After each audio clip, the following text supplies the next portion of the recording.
As I walk through the valley of the shadow of death, I take a look at my life and realize there's nothing left. Cause I've been blasting and laughing so long that even my mama thinks that my mind... Okay, so today's video will explain what I allege the Mafia have been using my family's trusts for many decades.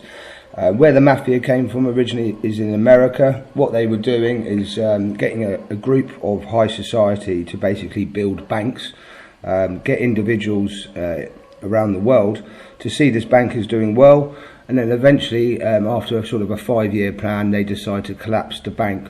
Obviously that led to $500 billion from the US taxpayers being paid, having to be paid by the US government. One of the individuals that worked at my family's trust service provider in one of the offshore islands is Mr. Lawrence Freeman. Now, he's basically involved heavily in my family's affairs. He was a Miami lawyer who was laundering money, as you can see, for people like Jack DeVoe, who was Miami's biggest drug importer of cocaine at the time.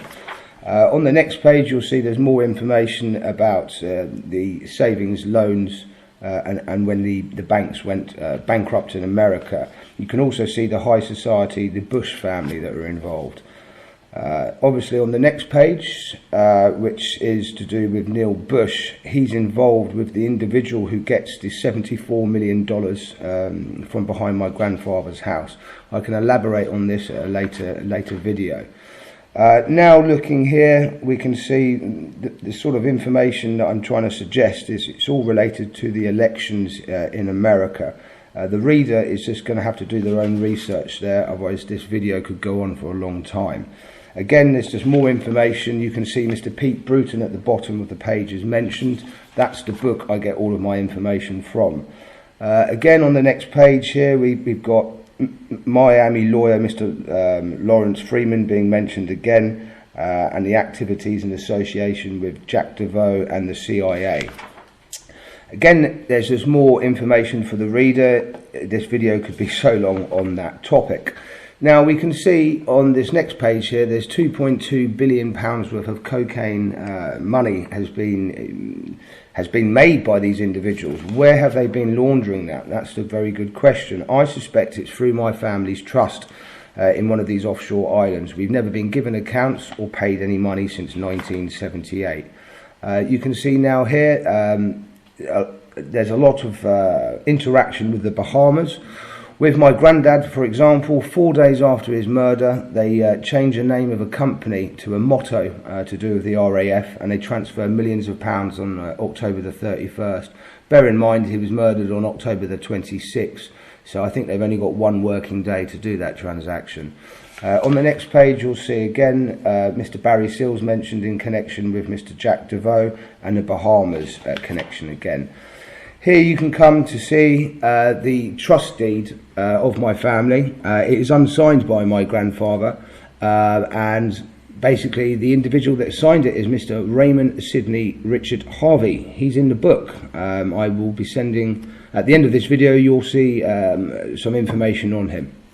On the next page, you'll see again, it's just summaries of the individuals that are involved and what Mr. Raymond Sidney Harvey has been doing for Mr. Jack DeVoe and Lawrence Freeman. He signed my grandfather's trust deed, my grandfather didn't. On the next page again, it's just more information of some of the characters involved. One of the main characters there I've blanked out is the individual that got the $74 million transfer. At a later stage, I will reveal who this person is. In October 1988, the same time my grandfather was murdered, Mr. Lawrence Freeman is involved in one of the biggest IRS cases in American history at the time, as you can see. Mr. Freeman and Mr. Jack DeVoe's collaboration. It states here in the book, if they ever need to get hold of their drug proceeds or profits, they would just kill off the trustee. Is this what happened to my grandfather? Who knows?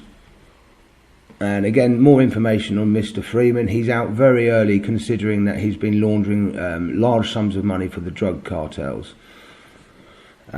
Also, I'd like to point out here, this is a very famous company now that's worth a hell of a lot of money. It's one of the world's biggest leading accountant stroke